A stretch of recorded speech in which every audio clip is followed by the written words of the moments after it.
what we're going to do now is some carding, which is the way that you separate all the fibres in a fleece ready for spinning. There are some fleeces that can actually be spun without carding, and this texel is a good example. It really just needs a bit of work at the tips, and you could actually spin that as it comes, but it'll get a little bit better result if we do card it, and it makes the spinning process a lot faster and more enjoyable. So carders are really a bit of equipment that it's well worth getting. They're not massively expensive. These are curved 72-point carders, which are a good choice and easy to find.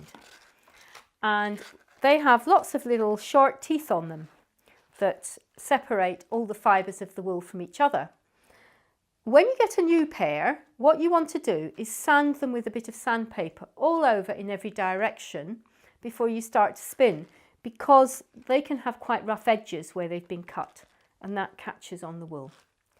If you've got old carders that you've bought second hand, which doesn't happen very often, then if they're in bad condition and all sticky, what we need to do is buy new card clothing for them. So you take this rubber part off and put a new bit on.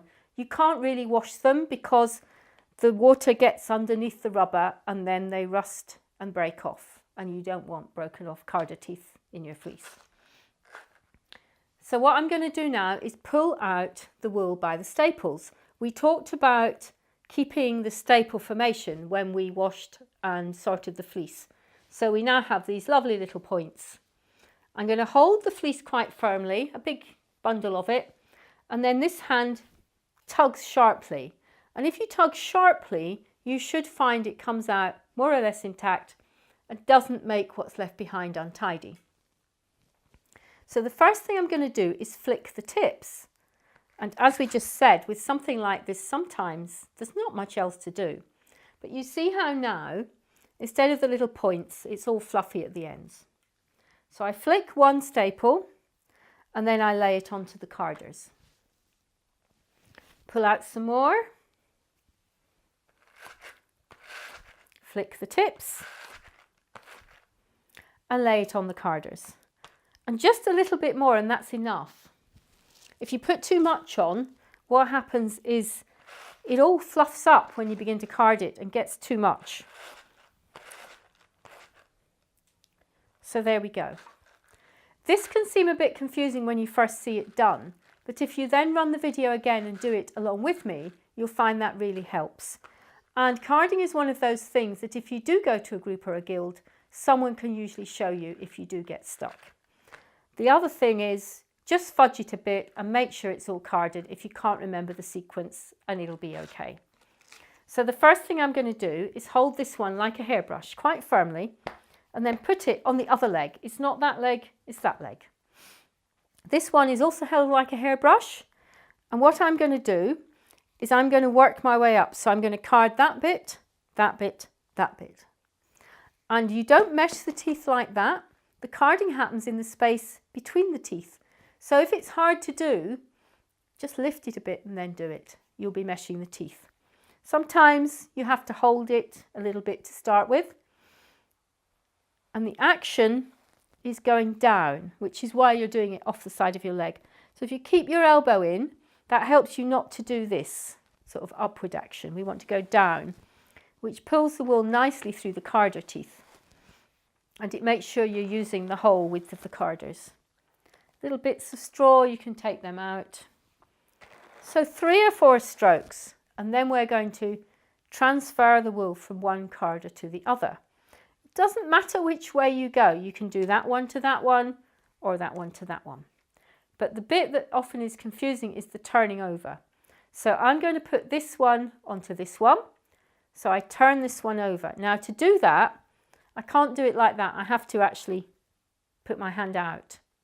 Then this one goes round so that it's actually up at the top near the handle. Then one goes up, one goes down. And there we have it all on one carder. We can card it a bit more now if it needs it. And that'll let me show you the action again. So we're trying to avoid doing this because you will fold it back on itself. So they need to clear all the fleece and be completely separate. Now I'm going to doff, as it's called, the other way.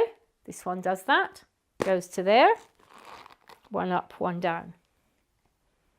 Now, slightly different this time, because we're now ready to remove it from the carders. If you forget, as I say, you can just pull it off. But what I'm doing is edge to edge, like that, so that the two front edges are touching, and then I tilt them until the first row of the teeth actually mesh with each other. And then I go lift, lift, lift. Put one on top of the other. And you see we now have a lovely carded bat with all the fibres separate to all the other fibres. If you're finding you're having to do it and do it and do it, you have matted fleece, and what you need to do is discard it, because all that will happen is you'll end up with tennis elbow and you'll still have rubbish fleece. So it doesn't improve rubbish fleece, it separates the fibres in a good fleece. And as a beginner, it's so important that you use the best quality fibre you can find. Sometimes people think it's better to use not very good fibre when they're learning so they don't waste it, but you will never learn doing that. You can spin it like this, or you can roll it into what's called a rolag. So I'm going to roll this one up. So what I do is just roll it with my fingers on the carder teeth, which helps it to stay put, and it also helps to make it a little bit neat. But really, it doesn't matter what it looks like. What's important is that these fibres are all separated. And it should be light and airy. I should almost be able to see through it. So there we are, one rolag.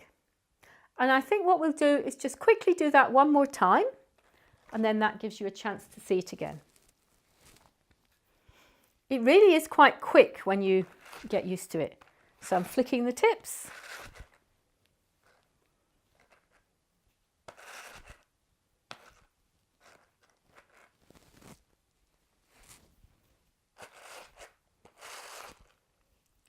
The fibre is on, going off the opposite leg and a downwards action.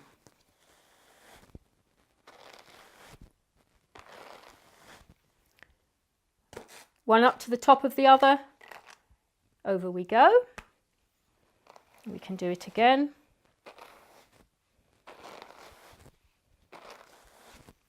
And now I'm going to doff this way, up to the handle of the other carder. Over we go. We'll ignore that bit. And then we're going to lift it off. So edge to edge, mesh the front row of teeth, lift, lift, lift. And then we roll it up. It's a lovely thing to sit and do if you're watching a movie, or sometimes people take it to their knitting group or their spinning group. It's easy just to take a pair of carders, some fleece, and just make yourself a nice little pile of these. If you take a box or a basket, you can put them in it. And you want to spin these within a couple of months at the absolute outside, or else they'll need recarding. Remember, we talked about these little hook fibres on the wool. It will start to knit itself together if it's left any longer than that. So they want to be used reasonably fresh. Great fun to do.